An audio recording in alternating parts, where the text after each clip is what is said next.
Zuluaga, and Andreina Zuluaga is a bilingual psychologist and social activist from Venezuela.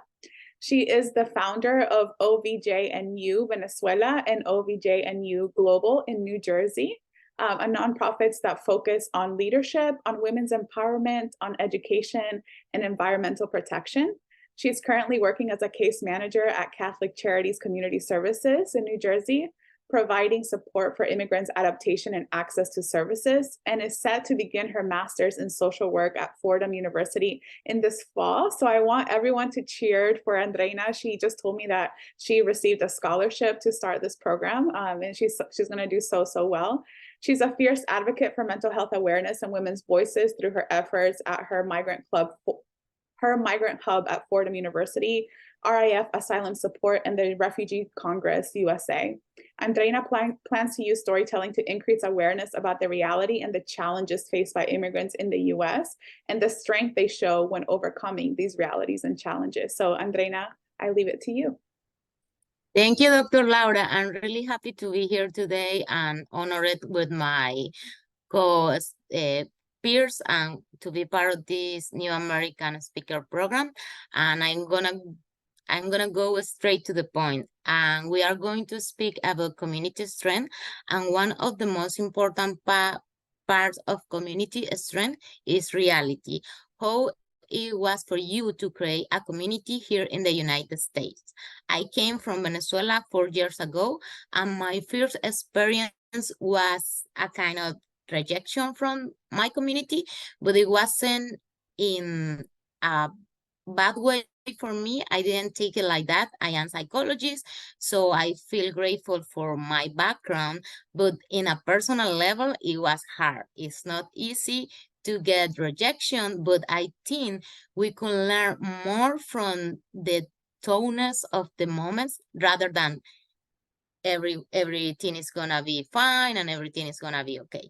Hard times make people be a strength. So I think to create a community strength is good for us to be prepared to have different reactions, and don't take in nothing as a personal, because it could be people having a bad day, or we could just have like an interaction where people could feel triggered for their own trauma, and we as a person, we had our own trauma.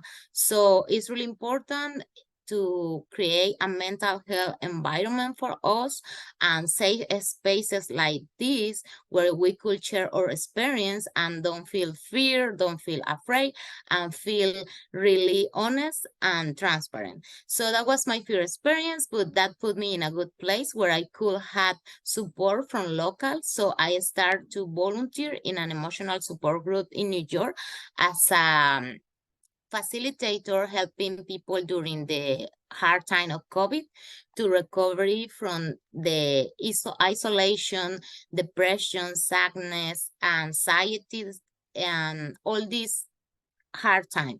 We create this emotional support group with Dr. Madeline Miller, which she was like my supervisor. She was approving my experience with the group, and this group was based in people from all over the globe, French, Spanish speakers, since Spanish is my first language.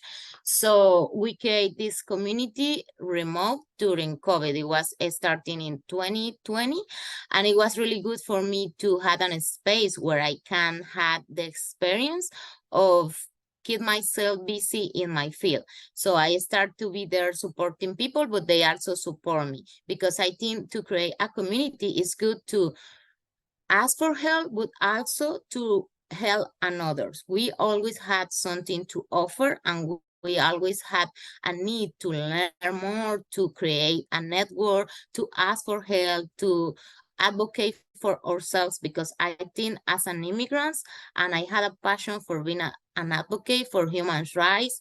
And back in my country, that was the point that created me the reason for being an asylum, a political asylum, because I was speaking up for the rights of people in Venezuela. So that put me in troubles over there. But over here, that gave me the experience to be making a network and looking for help. And I think that resilience is a really important key to have, because every time we receive a no is another opportunity to receive a yes. So we are creating opportunities and understanding our difference. And also it is important to express ourselves in a way that ask for help, it doesn't hurt, but also the humility of say, I need help to do this, and I need help to do that. For example, for my NGO organization, I was a kind of my tool to navigate the different resources in New York, but I asked for help and I received it.